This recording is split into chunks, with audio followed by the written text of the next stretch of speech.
What is going on, YouTube world? Chris with Jerno's Comics and Pop Culture.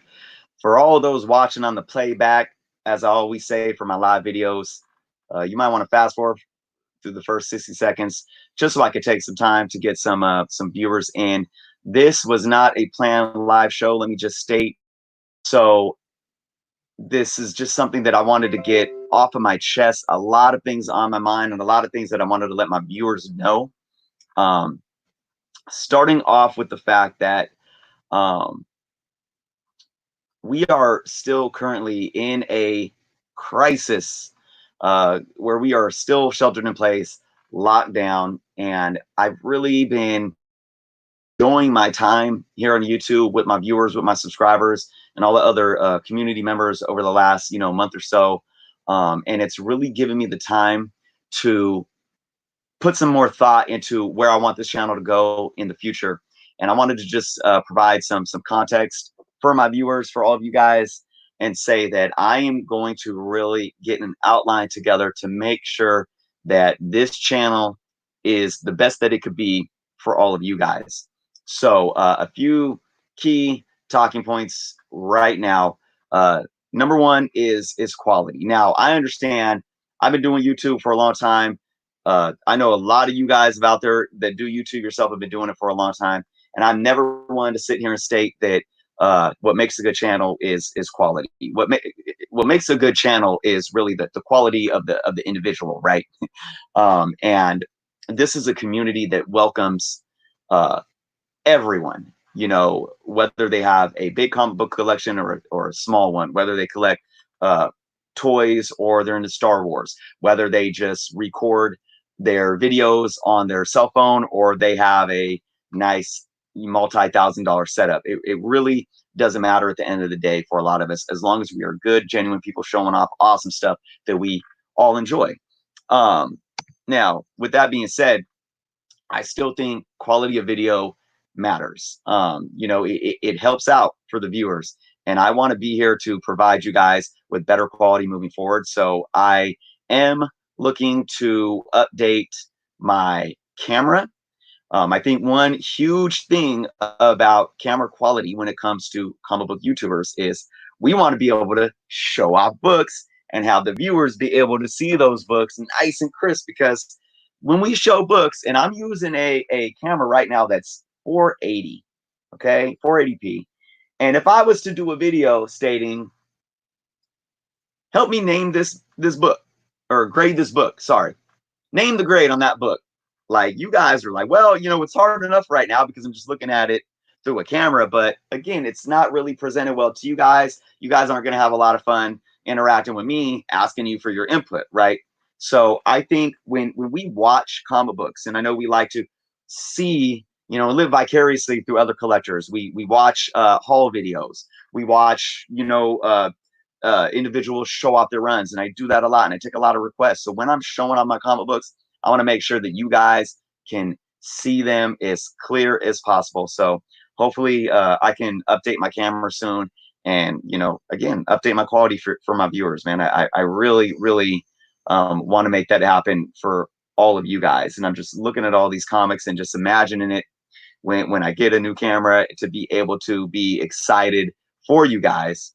That Star Wars guy, what's going on? Hey, thanks for showing up last night too. That was Spider-Man, first appearance of Black Cat. Now, I also want to talk about giving some shout out to a lot of YouTubers.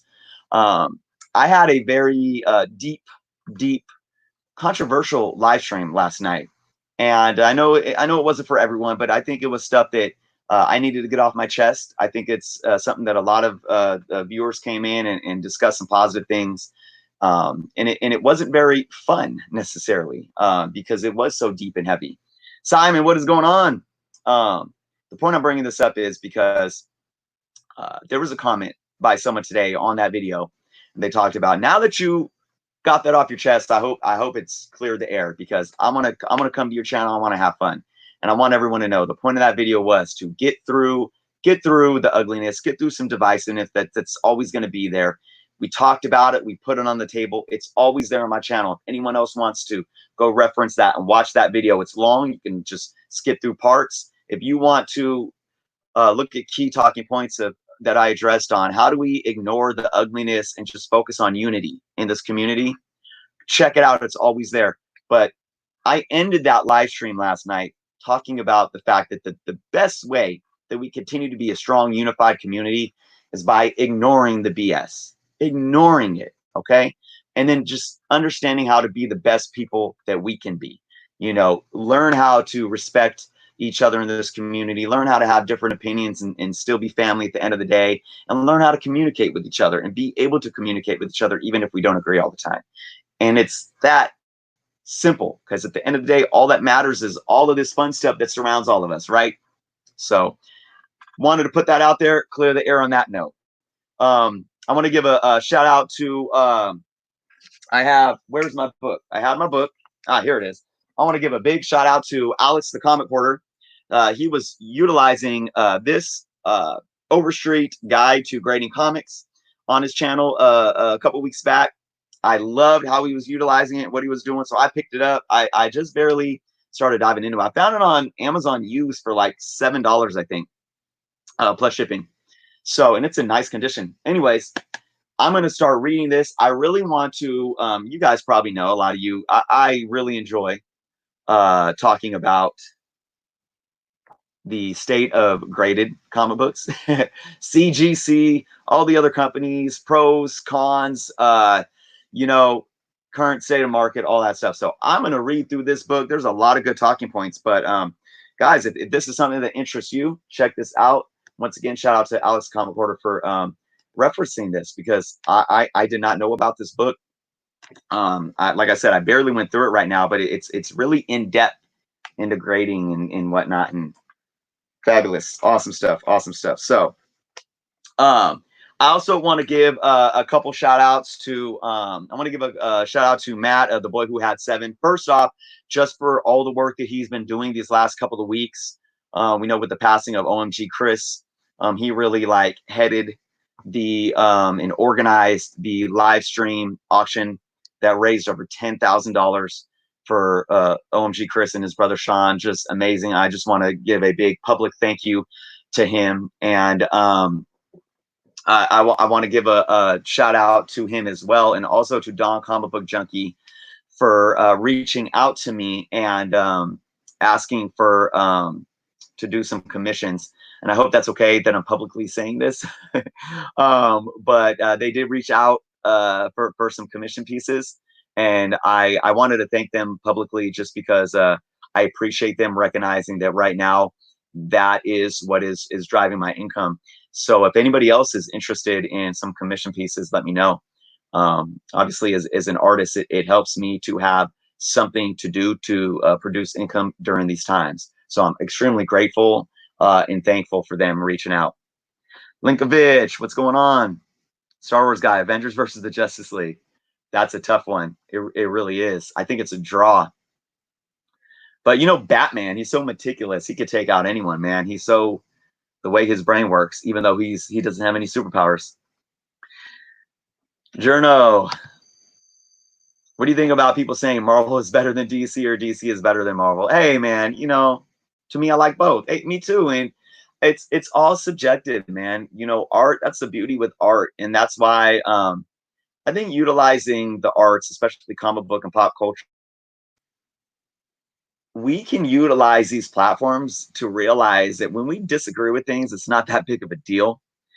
And we can fight about it in a fun way. No, Marvel, no, DC.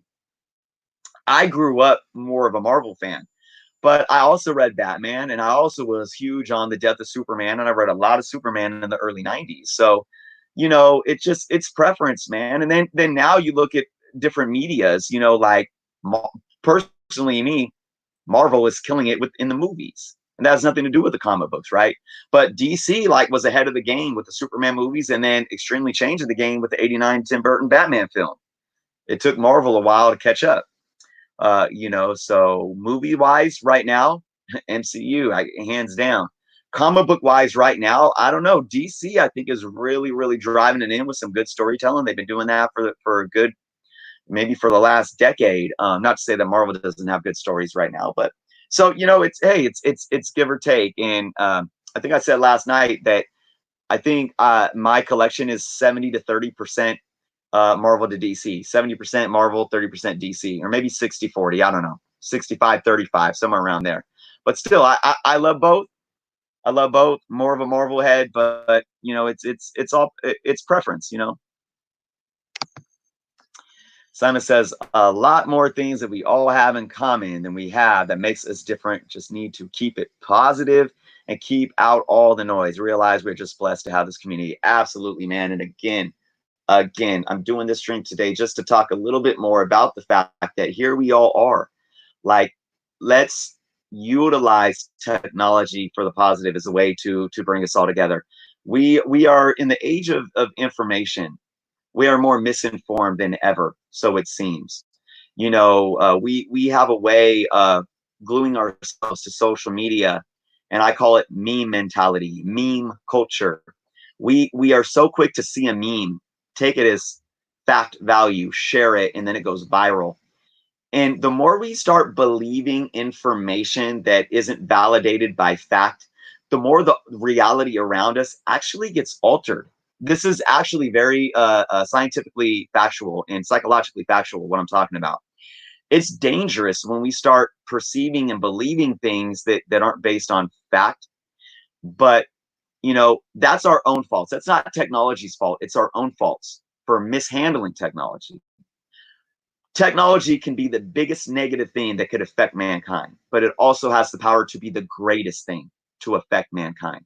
And right now, I think we're seeing that. I think because of this crisis, making the best of bad situations, we have to realize how to utilize social media and technology for the better. And I think so many people are showing that we can do that with YouTube right now in this community. Have you played Batman Arkham series? I don't know if I've actually played them, but my kids do. My kids love them, actually. I think my son was playing one of them yesterday. And I'm out here a lot when they're playing it, and I'm listening and following the story, and they sound pretty dope. It's been really hard for me to have time to play video games as an adult, to be honest. Mark Hamill's Joker, man. Absolutely. Absolutely. When I read Batman comics, and I've done this since I was a kid, I hear Kevin Conroy. When I'm reading Batman, I hear Kevin Conroy. When I'm reading Joker, I hear Mark Hamill. And that's how it is. Library of Comics, how's it going, man? Thanks for popping in today. Also, you've seen the Joker movie. People say it's very good. I've seen the Joker movie. I enjoyed it for what it was. It's very hard to compare these Joker roles. I can't sit and say that Joaquin did a better job than Jack or Heath, because it's completely different.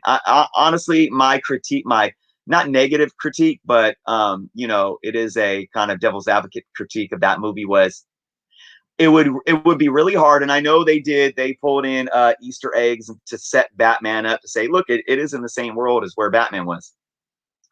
I think it would be very hard for that Joker to be in a universe with Batman. It's hard for me to see this Joker get past his mental illness and to be somebody that really can wreak havoc in an organized manner, and I think every Joker had that before him. I know that Jack Nicholson was more of that. He was really a mob boss, that just went crazy. Heath Ledger had that, he was that schizophrenic, but yet he balanced it. He was so maniacal that he was able to control things.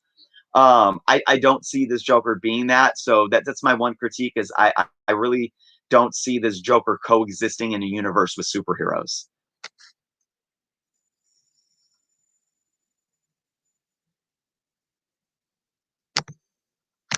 James says, what is happening to the channel? Is it bad news? Oh, no. It's good news. It's great news. Change is not always bad, James. Change is good. Lots of positive changes. We got to evolve. I want to evolve for my viewers. I have the time to do so. I just got to have the patience to find more resources and able to do so. But yeah, maybe on the rewind you could watch to a little about what I was saying in the beginning about just upping quality of the channel and so forth. My sons are gamers. Yeah, I mean they game hard.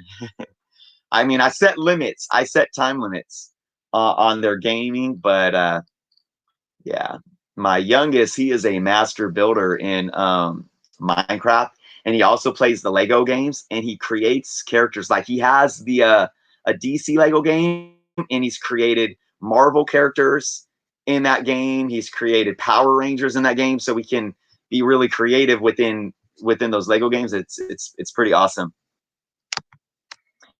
I hear Morgan Freeman when I read Lucius Fox. Absolutely. There's those iconic voices and roles that we take and we implement them into our comic books. Absolutely. There's some people that want Mark Hamill to play a live Joker in live action. I think that would work. I absolutely do. I mean, you think of Mark Hamill's role in the 90s Flash series, which he reprised as the oh shoot. Oh shoot. I've drawn a blank. I do this, guys. For some of you that don't know, I have a bit of a dyslexia that doesn't like I can't produce words sometimes. Even sometimes they're simple words. Anyways, the point that I was trying to get though was I think Joker can do it, but to play devil's advocate, is Mark Hamill playing a live action Joker going to take away from Mark Hamill's animated Joker? Is it good? Are we good at leaving it what it was? Just something to ponder.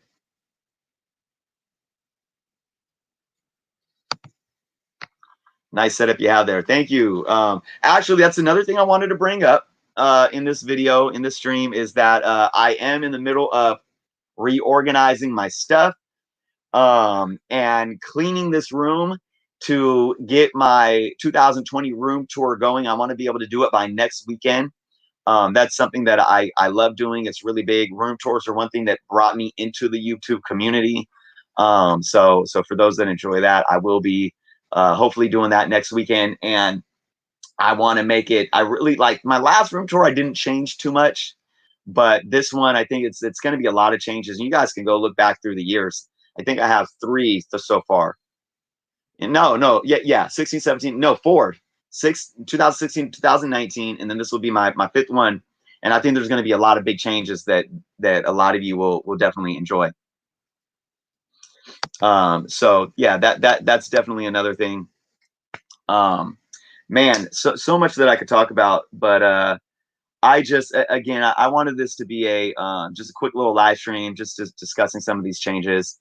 I really want to get creative, and I'm all about taking feedback from all of you guys as well.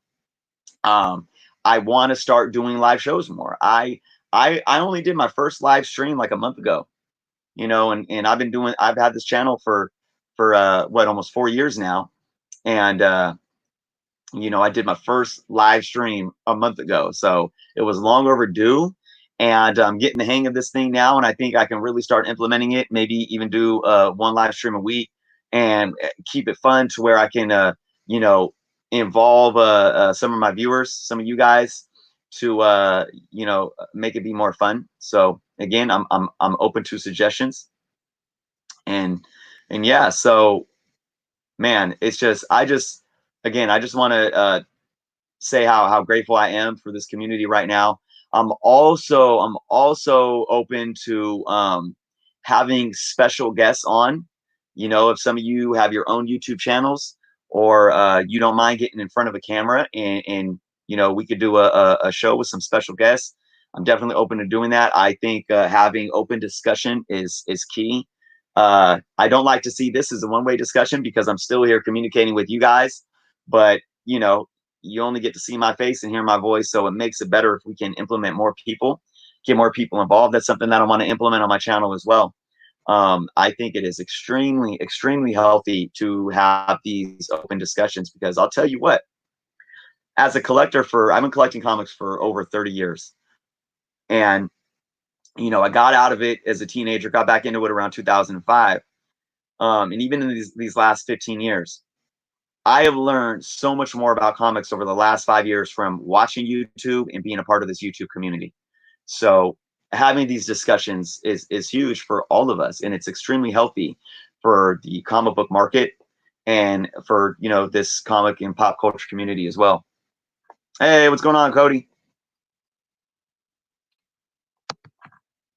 You did a live stream yesterday, Library of Comics. It was fun, really nice talking to the guests in chat. Awesome. Yeah. Yeah, I'm realizing that yeah, we got to be doing more of this, especially right now. You know, let's put ourselves out there. Let's talk. Let's get to know each other. And you know, we are, like I said, stuck in our homes.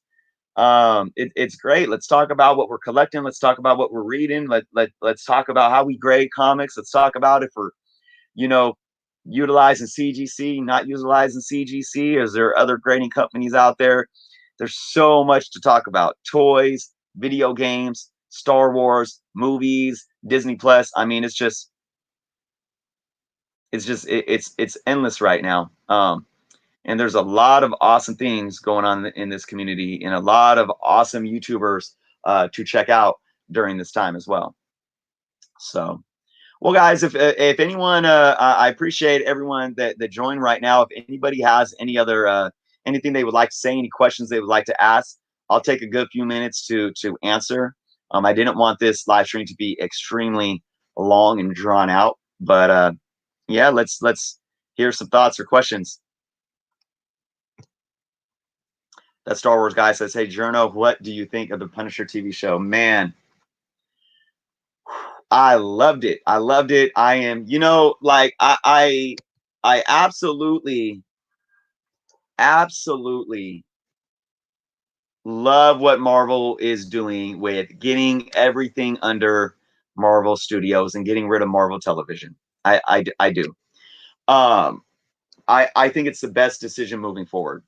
With that said, though, if Marvel Studios doesn't try to take some of these characters, man, I absolutely love the Punisher show. I love the first and second season. I love Punisher and being introduced in Daredevil. I love the Daredevil series. So I would like to, what's it, John Berthal? Is that how you say his name, Berthal? I think I actually, as soon as I finished watching season 2, I went to my social media and was like, you know, he needs to win an Emmy for this, man. You know, including Daredevil season 3, man. I mean, Charlie Cox, both of them. I mean, those 2 series, I believe, are Emmy worthy. And now seeing his portrayal of the Punisher, if they bring the Punisher into the MCU, whether it's Disney Plus or into movies, I can't unsee him now. I just think he nailed it, man. He nailed it. Cheeze Boi, what's going on? The actor they've hired was from The Walking Dead. I was surprised. Yeah, you know what's really interesting? I wasn't really familiar with him. I don't think I haven't watched The Walking Dead, believe it or not. But I watched an interview and I was hearing him talk, and I'm like, whoa, like he doesn't even sound like he sounds like.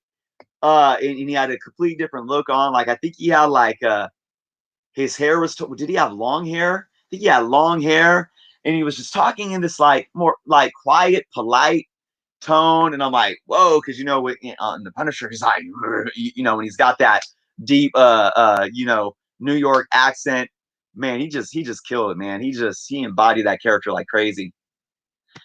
Daredevil and Punisher were well done, absolutely. What do I think about the upcoming Moon Knight show? Obviously, all we know so far, right, is that it's coming. We don't have any details. I'm freaking excited. I can't wait for that. I think that is going to. I think it's going to lead into a much different side of the MCU. That as well as Multiverse of Madness, of course. Um, I think the Moon Knight series has so much potential of setting so much more up. I think it's gonna hopefully. Well, I don't know the schedule off the top of my head, but I do believe Moon Knight was supposed to release before Blade. Um, so I think we could definitely see some elements to where it sets up Blade.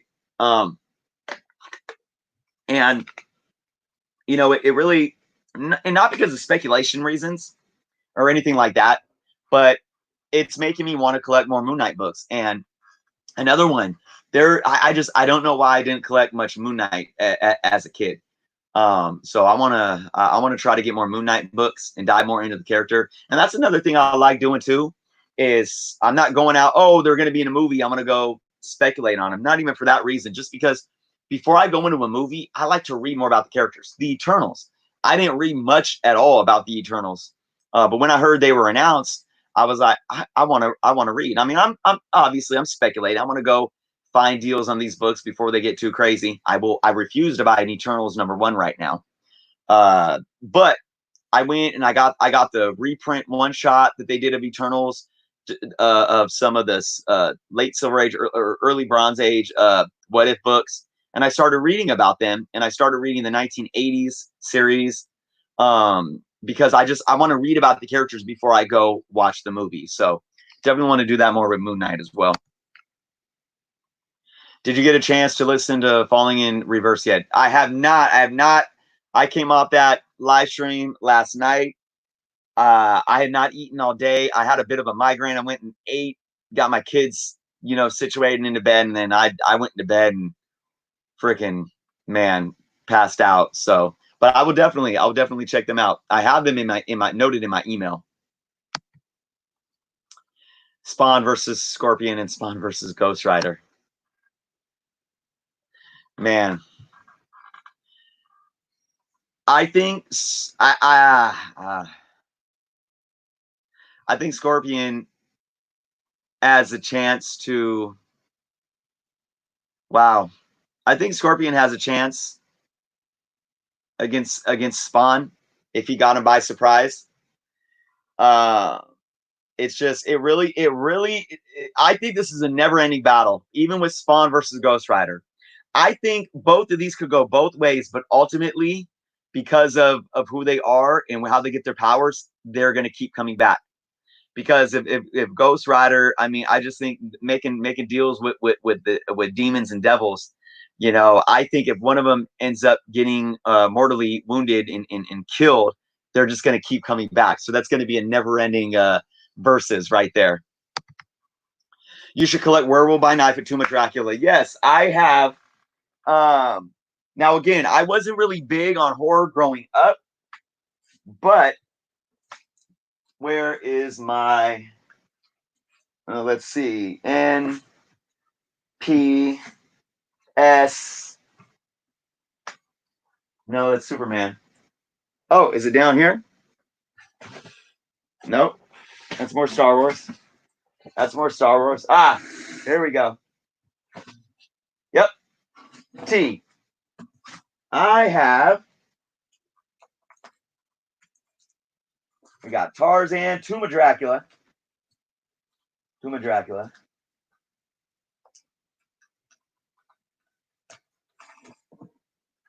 Ooh. So, over the last few years, my Tomb of oh man, I have a lot more. My Tomb of Dracula run is getting pretty solid. There's my Tomb of Dracula run right there. So yeah, the earliest one I have though is 22. But it's pretty hefty, and I've had my love for this genre has grown so much, and I got a good stack of a Werewolf by Nights as well. But yeah, and I love the artwork on these early Bronze Age books. So absolutely, absolutely, I'm going to keep trying to. And as a collector of runs, I am definitely trying. We had the OMG Chris auction, and I forgot who it was, but they were auctioning off the Tomb of Dracula 10, and I put a bid in, but obviously it went well above that because it was way out of my range. Library of Comics says, very well said. You can enjoy the stories more if you know more about the characters and backstories. Yeah, definitely.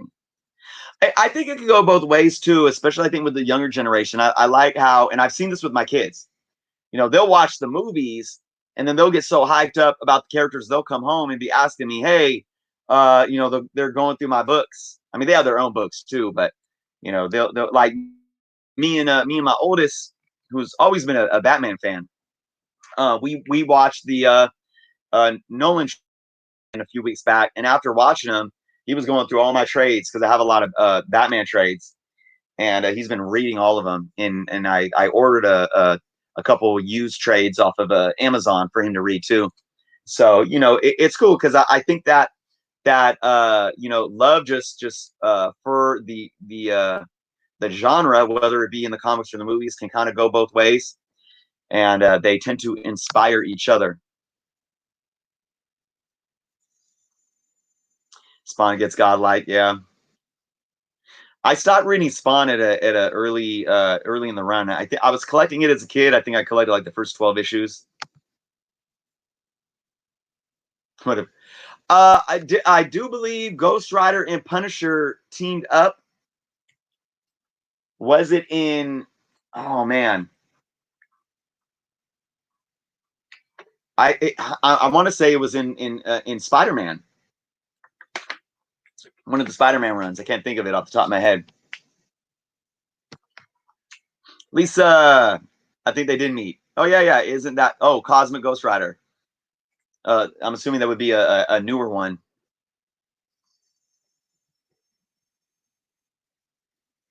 Great stream you had on the geek culture, man. The fandom certainly needs more healthy discussions like that. Smack by the Mac. I appreciate it, man. I appreciate it. Yeah, it's, you know, again, not to dive into that again, but it's something that, you know, I really felt like I needed to be a pillar between two extremes, and to show that we can have conversation. You know, well, for one, it's kind of, I don't want to say slapping reality because that seems kind of like a negative term, but in terms of like instilling some reality to those that have extreme views, saying, look, guys, like, you don't be threatened by pop culture. You know, even if your personal views are over here, over there, you got to kind of look at the big picture. Everything is all good in pop culture. And if you truly love pop culture and comic books, there's something out there for you, and there always will. Art is subjective to the artist, and artists are always going to, you know, paint a picture, literally or figuratively speaking, whether that picture is through words or through storytelling, you know, that is just a point of view of how they see the reality around them. And, you know, at the end of the day, we could talk about these differences, but we really got to understand that even having these differences doesn't make us enemies. And we could still come here and unite and enjoy this hobby and this culture and this community. I mean, hands down. We have to understand how to have conversations, and we got to be adults, man. We could be children. We can be children minded in diving into the things that we love, but when it comes to embracing each other, we got to be respectful adults, and it's just that simple. Yes, I hope to get more Tomb of Dracula soon.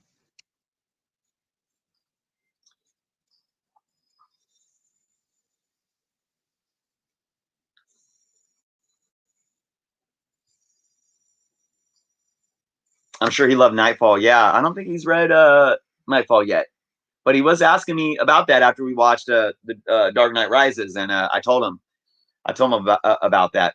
Maybe I'll buy him the trade for that, even though I think I have the whole series. The boy who had 7, what is going on, man? I gave you a shout out earlier.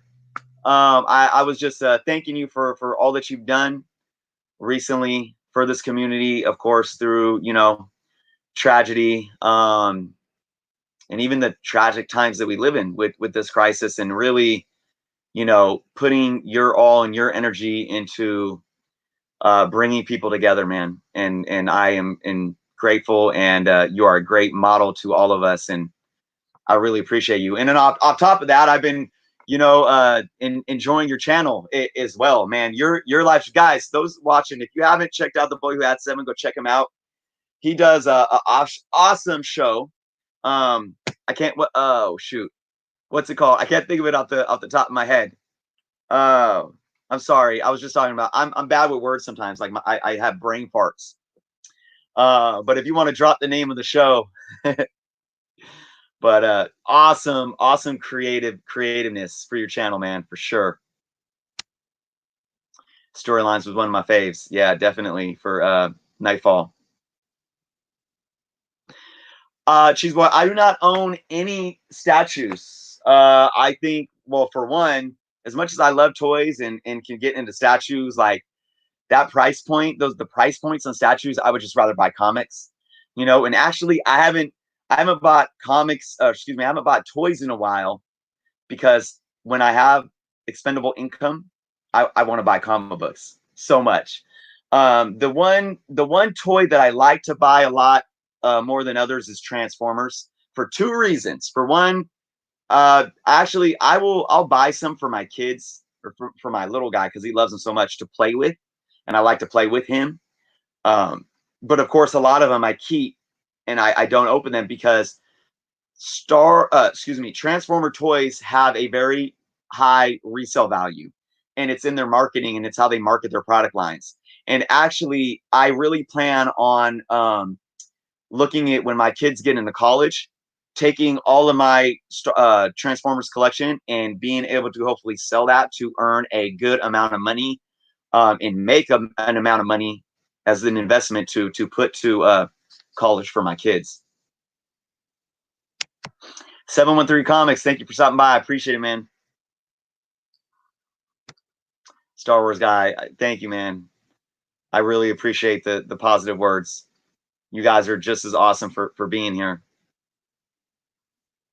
Oh, thank you, Lisa. I appreciate it. I'm only I'm as good as the sum of the parts, right? And that's all you guys.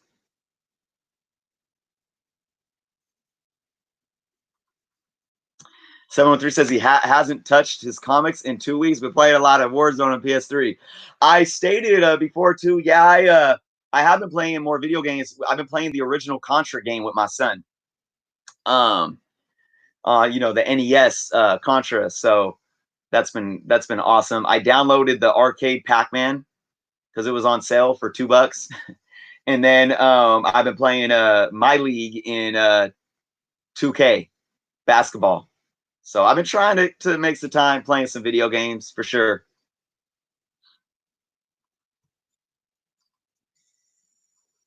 Comic Gories. The Boy Who Had Seven. That's the name of the show. Comic Gories. Man, you guys got to go check that out. It definitely. I mean, it's so cool. You know, when I think YouTubers can get creative and really do something that is not only fun to watch, but that like implements other members of the community. And who doesn't like game shows, man? I grew up on game shows. I just love, man, like Supermarket Sweep and what's that one where they were like no whammy, no whammy, no whammy, and stop. I know I'm like Asian myself here, but man, those were the shows, man. Um, I love game shows. You can't go wrong with them. And that's really what Comic Gories is. You know, it's so much of like a game show, and it's super fun. Comic Gories, yep. What do you think about Transformers and Ninja Turtles made by Michael Bay? Wow, this is funny because I have brought this up on my channel. I've done a couple videos, but so because I'm such a big Transformers fan, uh, when the first Transformers movie came out, I was amazed. I loved it. I loved it when it came out on Blu-ray or DVD during that time. Me and my kids watched it over and over and over again. I thought Michael Bay and his team, obviously, I think with input from Steven Spielberg in the executive producer role, really allowed these characters to come to life. I mean, especially for the time, the CGI was amazing. My kids at the age they were at thought they were real in real life, that they were like real actors that were robots. It was amazingly done visually. I think the story was great. I think they did a great, well-balanced job of implementing the human characters with the Transformers. And they blended that into the story really well. I thought the way that the Autobots looked was great. They were modernized and they were made in a way to where you can recognize them, but yet they were fresh and new. The Decepticons, I was a little skeptical. I'm like, what? This doesn't even look like Megatron. This doesn't look like Starscream. But then when you know you see him on screen and you understand that they are more alien, it made sense to me. But with every movie after that, I started getting more disappointed and more disappointed because the stories just started to fall apart, and you started to see Michael Bay's formula. Here's the thing. I said this about even great directors and producers like Quentin Tarantino. I think he's a great movie director. He's one of them off the top of my head. I could probably name a few more, but when certain directors and writers or creators, they have their style, right? They have their style that can almost become a gimmick and gets tired. And the same thing with Quentin. It's like every movie has the same formula. It can be very formulaic. And that's what Michael Bay does. Like, I really enjoy Pain and Gain. Michael Bay's formula was there, but with the humor and everything that was added, it was great. I mean, I love the the Bad Boys movies, although that was Bruckheimer as much as Michael Bay, I think.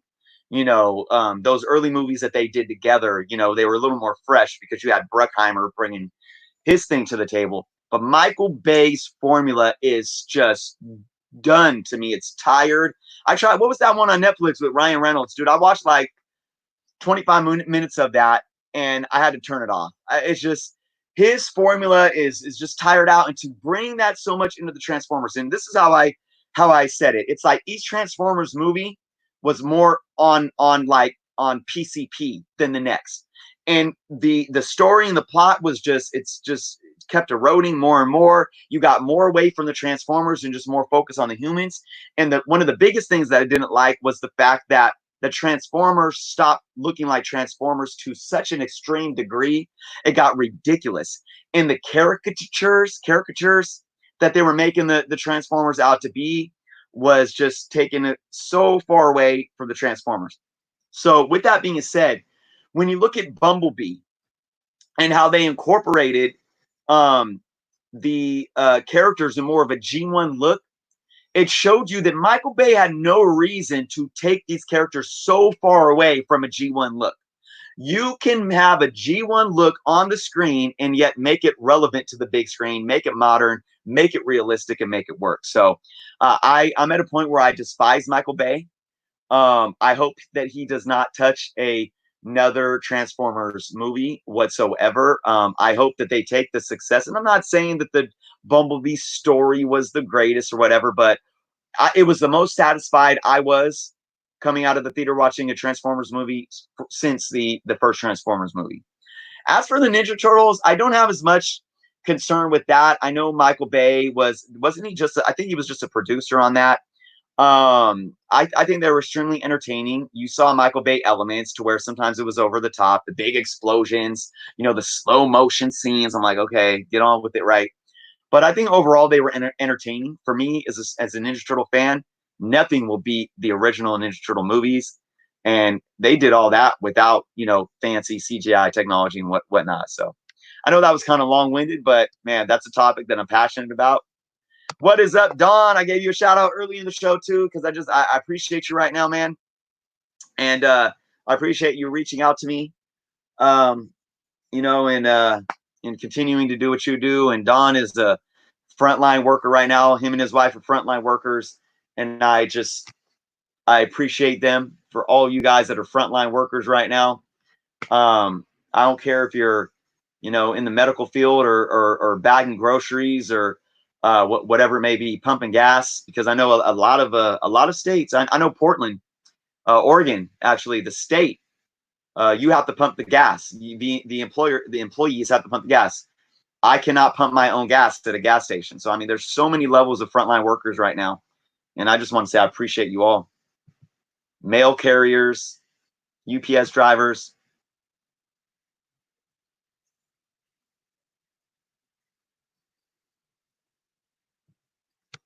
Seven I appreciate it. Hey, man, this live stream wasn't even going to be this long, but so many people hopped on and just started, chatting it up. And I just wanted to be here to say I appreciate you guys and answer some questions. What if a gaming company paid you $1,000 to play a scary horror game? Absolutely. I don't know if I'd be very good at it, but why not? You know, absolutely. How long would I have to play for? Would I have to play for like 48 hours without taking a break and without eating or going to the bathroom? That'd be kind of hard, but I would challenge myself. And then I'd take that $1,000 and well, as long as my bills were paid, I'd go buy some comic books. Cody asks, "What's your favorite MLB team?" Because I see you with like every team's hat. Okay, Cody, and I saw that you were a Cubs fan. I am actually a Cubs fan, and let me break this down. I love sports. I love baseball. I am a baseball head. I grew up on baseball. Baseball is my safe space. It's depressing that there's no baseball right now. I am a Giants fan, first and foremost. I grew up in the Bay Area. I grew up in Richmond, and I went to a lot of A's games too in Oakland. I was born in Oakland, so you would think that I'd be more of an A's fan first. I appreciate the A's, but I'm a Giants fan. I grew up in a household of Giants fans. I would go to Candlestick Park as a kid and you know, watch Will Clark and Barry Bonds. And I am a Giants fan first and foremost until the day I die. I am a Cubs fan though because my family is from Chicago and I grew up a Bulls fan. Um, so I had a lot of Cubs fan in my extended family. All my cousins were Cubs fans, and I love the city of Chicago. And I grew up, you know, Ryan Sandberg was one of my favorite players growing up. Um, but so I'm not one who gets stuck into like having a favorite team and having to hate on other teams. Okay, I'm very open minded to the love of the game. It's like I don't like the Dodgers. Obviously, as a Giants fan, I don't like the Dodgers. I never want them to win, really. But I'm a Clayton Kershaw fan. Like when Clayton Kershaw was pitching his no hitter, I was rooting for Clayton Kershaw. And I think that's just me being an adult and appreciating the love of the game, right? So, but when I wear the different hats, as you can see, it's all about color coordination. I love, I like fashion. I love being color coordinated. So, like right now, I got on my Karate Kid, my Karate Kid shirt, right? And I got to rock some bright orange with my Karate Kid shirt. Usually, I'll be wearing some black and orange kicks or something. I'll wear I have a Cleveland Indians hat that's navy blue and red because I have a lot of, like I like rocking Filas. Filas are usually navy blue and red. So I like to color coordinate. So I hope that kind of answered your question. I know that was a two-part answer there.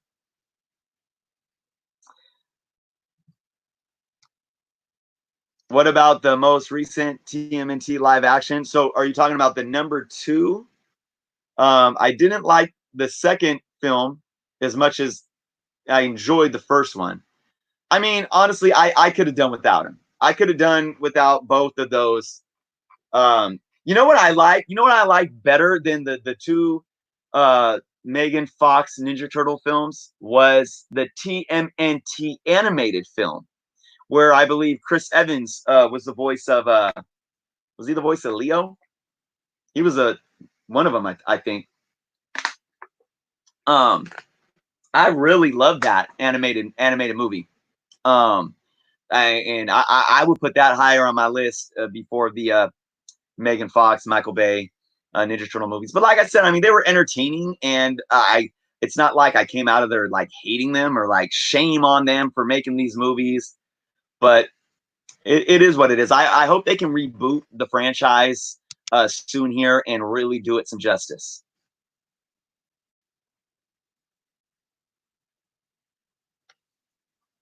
Let me know if you'd be interested in coming on. I can't keep to a schedule though. It's just sporadic. Hey, this was extremely sporadic too, and I get that. You know, yeah, man, I'd be happy to talk. So, you know, shoot me are you on Library of Congress? Are you on Instagram?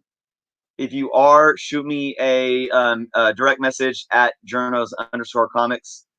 Um, or you can email me at captainjournocomics@gmail.com.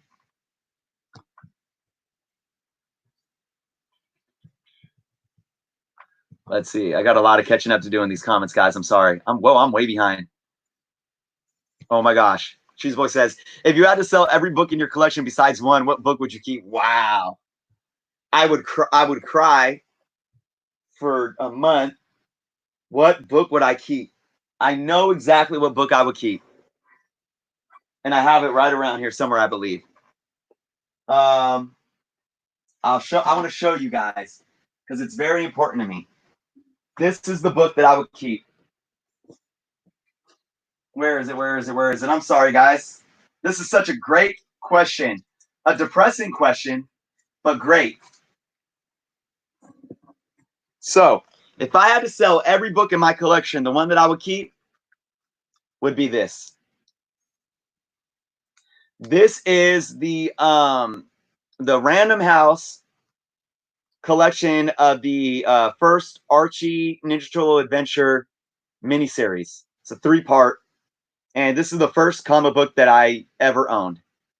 And my mom bought it for me off a spinner rack in an Alpha Beta grocery store in like 86 or 87. I think it was 86 when this came out.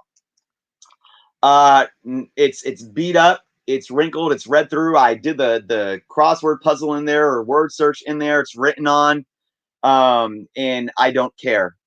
I don't know how much value it is, but it's in terms of monetary, but it's valuable to me, and I would never want to part with this comic. So that's my answer for you. Robert says he saw the trailer of the new Assassin's Creed game. Have you or anyone in the chat seen it? I am not. My sons do play. They have one of the games that they play. I don't know if they've been talking about the new game. Lisa says, Chris, are you interested in anime or manga?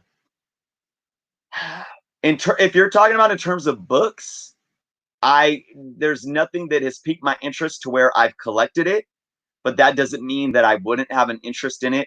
I love a lot of anime movies. When my oldest son was little, around like between 2 and 4, living in the Bay Area, I used to take the BART train from Richmond to Berkeley, and we get off at Shattuck, downtown Berkeley, and go to the old Shattuck movie house, and they would always play really awesome anime films. And I can't read, like Spirited Away. I took him to see Spirited Away. And I love that. So I really enjoy the storytelling in some of those films. I haven't really read a lot of it, though. My little guy, though, has some manga, and he enjoys it. And he's an artist himself, and he could draw like cartoony art and cartoonish characters, and he can draw anime really good. I bought him for Christmas? I bought him an anime, how to draw anime book, and he's doing really good. So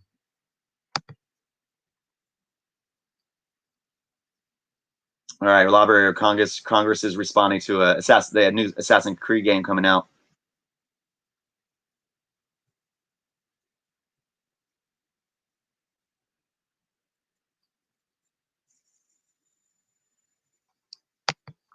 MJ is the GOAT. Are we talking about which MJ? Michael Jordan, Michael Jackson? We can argue that both of them. MJ is the GOAT, man. Who's watching? What today? Oh, tomorrow. Who's watching the Last Dance series on ESPN? Man, I'm like, man, I am loving this show. I know during my time a lot. The Bulls, because of MJ, really have fans all around the country, all around the world. And it was just what a time to be alive. And watching this documentary reminded me that time to be alive, and what a gift we had to be able to grow up and watch MJ play. Scottie Pippen is my all-time favorite player. I don't think Scottie gets enough credit, but MJ, man, yeah, and I'm a big Kobe fan too. Rest in peace, man. I have my Kobe book out here, and I love Kobe to death. And I think Kobe obviously was MJ Jr. One thing that hurts me as a Bulls fan too is Derrick Rose. I think Derrick Rose probably was the only individual that could have came close to being Jordan. I mean, I know Kobe. We can argue that Kobe came close, but man, Derrick Rose was something. And if not for his injuries, man, that's such a sad story, because I think we would be having a conversation stating that Derrick Rose was right there with MJ. And I think it would be a much harder argument to debunk than the Kobe or in LeBron argument about who's the greatest.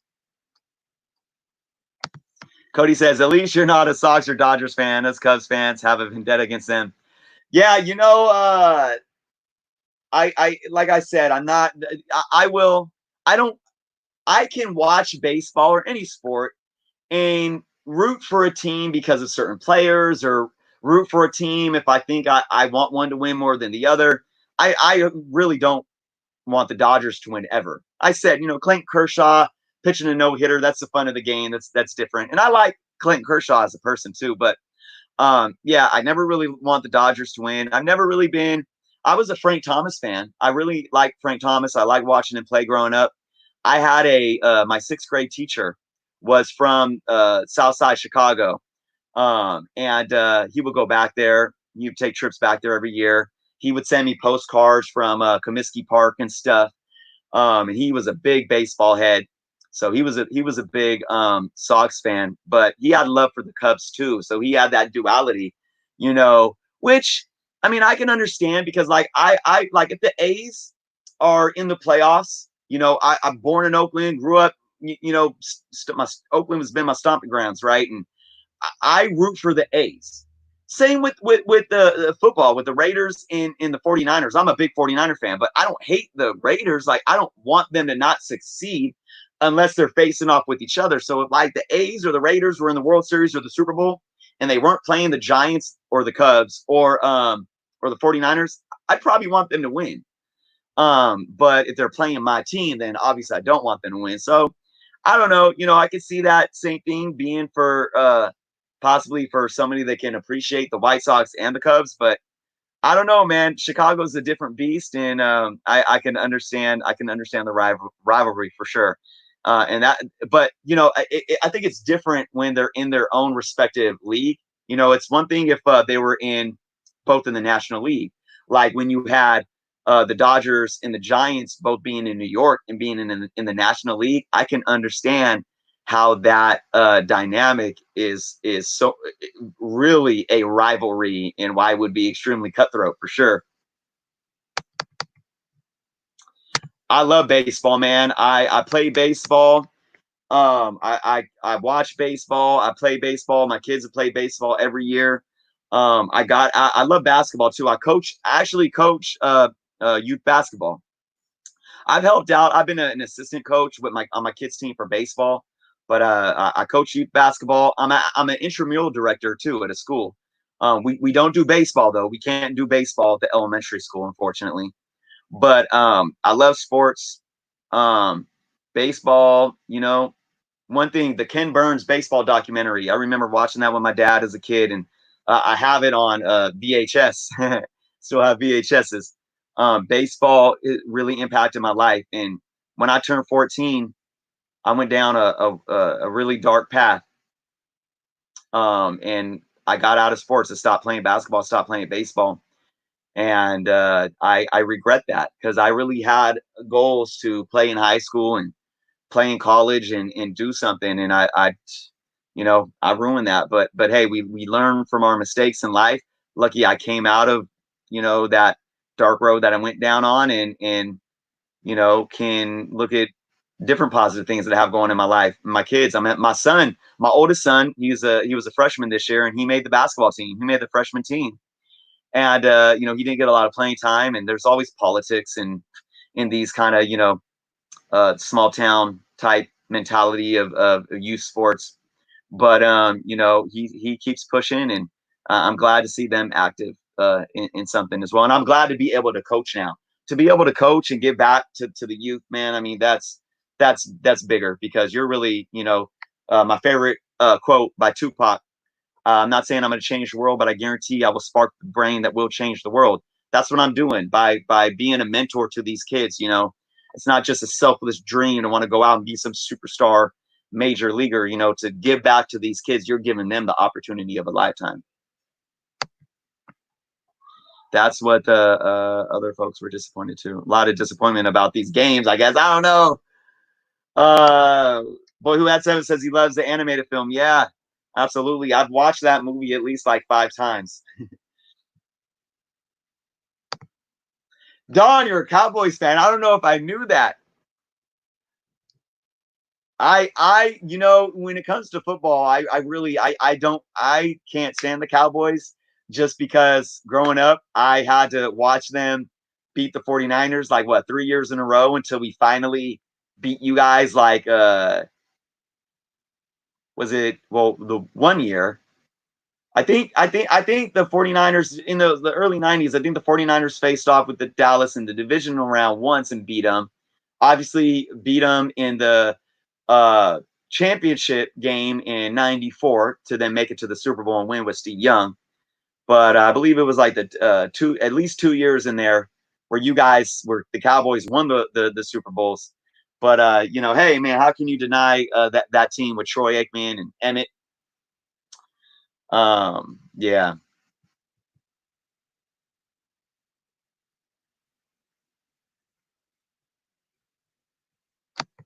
Cody says the Cowboys are going to win the Super Bowl this year. Really? Do they have a quarterback right now?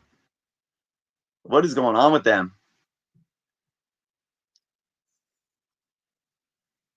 I think we could absolutely see a repeat of 49ers and the Chiefs. But I think the Saints are going to be another a big year. And I don't know, man. I'm rooting for what's his name, the Ravens. I am not a fan of the Ravens at all, but again, I'm blanking on his name, the quarterback. Man, he had a really good season. Thanks for stopping by, Star Wars guy. Appreciate it. Bay Area for show, man.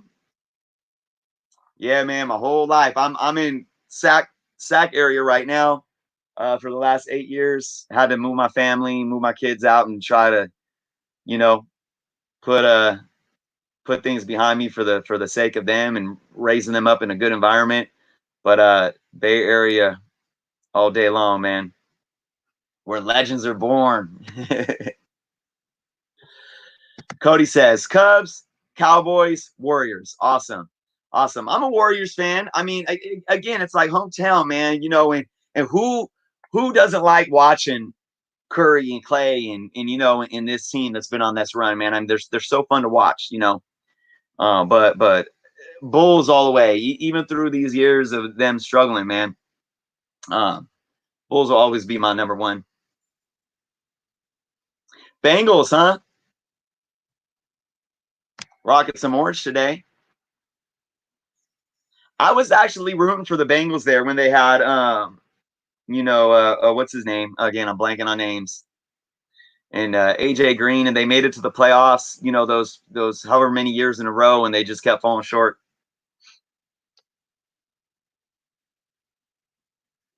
Las Vegas Raiders, right? Yeah, it's crazy. It's crazy, man. Poor Oakland. Oakland is getting freaking just stabbed in the back, man. Losing the Warriors, losing the Raiders, and all they have left is the A's and their ran down Coliseum. But I really hope that the A's can get that waterfront stadium going. I've seen the plans; it looks beautiful. I really hope that they can get that going soon because Oakland deserves it. Don says, yeah, his dad was a Cowboys fan. I hear you, man. Hey, you know, it really means something when we grow up in a household and we grow up in a home, you know, and we have something drilled into us from our parents. You know, it means something, and it stays with us. And you know, sports. You know, I don't like to. I am not someone that. There's a lot of people that take sports to this level where they become extremely immature about it, and it becomes like so negative. I mean, hey, I mean, we could probably do it with pop culture too. You know, and then there's the stereotype of like, oh, everyone that is into sports are just jocks and dumb jocks and all this stuff. And I disagree with that 100%. I think sports are such a needed art form But besides it promoting physical activity, healthy competition in the way that we watch people compete and that we give ourselves to these teams as a fan base, it has a way of bringing us together and unifying us. And I think, for us to have sports to lose ourselves in, and we take these things from our parents, we grow up there. It's almost like traditions, and sports and being loyal to sports teams are very, very solid and meaningful traditions that we grow up with that have a lot of meaning. And I think it can become very spiritual. I don't see sports as just this dumb jock mentality. And hey, for anyone that says for people that play sports are stupid, I played Madden and actually started playing it where you're learning the plays. Dude, these people have to like study a whole language of their own and memorize plays and like multiple variables of a play in one play. Like, you have to have a high, when they talk about a high sports IQ, that means something, because you got to have something going on in your brain to be able to understand this stuff. And that should not go without being noticed, man. Like, people that are actually good at sports have high IQs, and shoot, they are not dumb whatsoever. Yeah, Dak's gone, huh? Library says he's down with the Saints. Yeah, they've been going strong, man. Lamar Jackson, yeah, he's a beast, man. That's like my son's favorite player right now.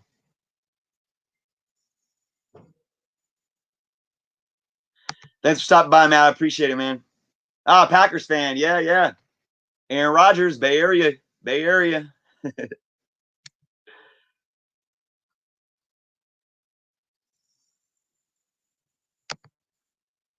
Do you enjoy Dragon Ball Z? I know almost absolutely nothing about Dragon Ball Z. My little guy does. He could probably talk some with you.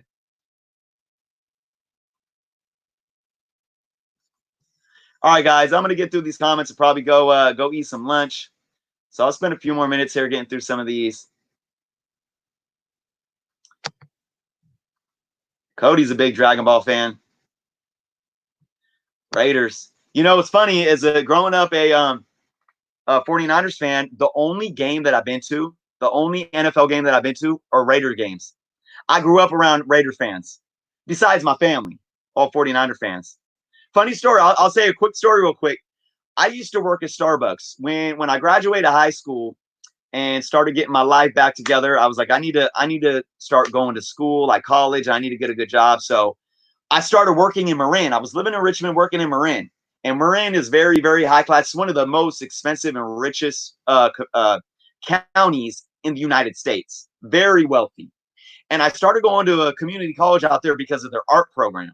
And I started working at Starbucks out there. And you get the Starbucks. I was working at Starbucks in Mill Valley, and you see a lot of wealthy people come through. I met Sean Penn. I met who's Bonnie Raitt. Joe Montana came into my Starbucks one time, and I'm sitting there on the register, and we got a line. Here's Joe. I'm like, well, no way. And he gets up to me, and he orders, literally, I remember he ordered a grande vanilla soy latte. I remember it to this day, and this was like, what, 18 years ago or something like that. And he pulls out $100 bill to pay for his latte, right? And we would lock all of our big bills in a lockbox. We didn't keep them in our actual register. I'm like, oh man, I can't break that. Do you have anything else? And he gives me his credit card. I shouldn't be saying this live on public. Long story short, he signed a piece of paper, and I still have that piece of paper. I have Joe Montana's autograph in my room on a little piece of paper because I got to ring him up at Starbucks in Marin County. So that's a fun story I wanted to share with everyone. Yeah. If I lived in the Bay Area, I'd hunt down Marshawn. You want to hear a story about Marshawn Lynch? All right. I met Marshawn Lynch. I got to kick it with Marshawn Lynch and give him the biggest thanks and elbow bump. He cracks me up. Dude, okay. I'm a musician. I was signed to a record label in 2009. Okay. It was an independent label, but it was a pretty large independent label that worked with Hieroglyphic, Zionai, Wu-Tang, a lot of reggae artists like some of the Marleys. And I was doing my thing, doing my music, and I started actually working for the record label doing I started out doing artist consulting and marketing, and then I actually started running their whole merchandising department. And one day I was in the office, just sitting there on my laptop, probably running some numbers or something. And Marshawn Lynch stops by and just plops down at the table and starts kicking it, dude. This dude, it just was cracking me up, dude, all day long. I actually started, this was when he was still with the Bills, and he was stopping in Oakland because the offices were in Oakland. He was stopping in Oakland probably just to visit. But I was working on designing some shirts for him. So I actually have some beast mode Marshawn Lynch t-shirt designs that were never released that I might still have on a hard drive somewhere. So yeah, funny story. It was really cool. I got to kick it with him for like 4 hours and just chop it up. He is a real funny dude. Evan says, anyone watch XFL? I've caught a few games. I haven't lately though, but I definitely see the appeal in it.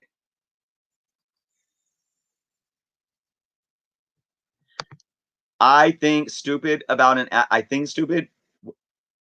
Not sure what you mean there. You think athletes are stupid? What? No, I know that can't be what you're saying.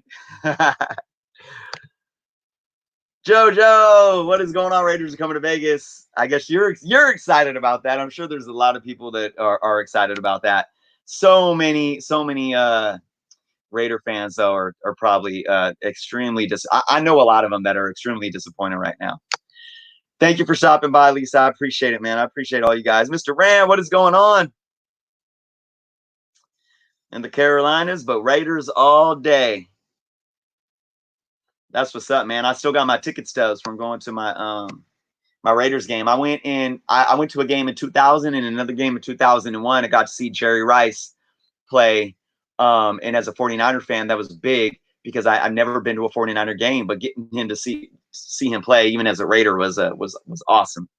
Straight up. So all right, guys, I think I'm gonna get in and get something to eat, man. This video, this live stream was just supposed to be probably like a 20-minute little, appreciation video to all you guys, letting you guys know of a few things that I want to be, implementing with my channel. Thank you, Lisa, for awesome story about meeting Joe Montana, man. Have a good weekend for sure. But I appreciate all you guys coming on and just chatting with me, man. So I've been sitting here for over an hour chatting. Yes, I agree, Jojo. Vegas needs an NBA team for sure. For sure. Oh, Dollarman fodder, man. Poor Rams, man. It's like they were right there and then they just fell off. So I hope they can have a better year this year. So all right, guys, I'm gonna clock out of here, and I thank you all. Thank you all for showing up. I might want to do another live stream next Friday night. I'll have some awesome videos throughout the week though, share with you guys. I appreciate each and every one of you. Anyone that needed to get in contact with me, shoot me a DM on Instagram at Jernos_comics. So, all right, guys, be safe, be healthy, have a great weekend. Thank you for stopping by, and I appreciate you all.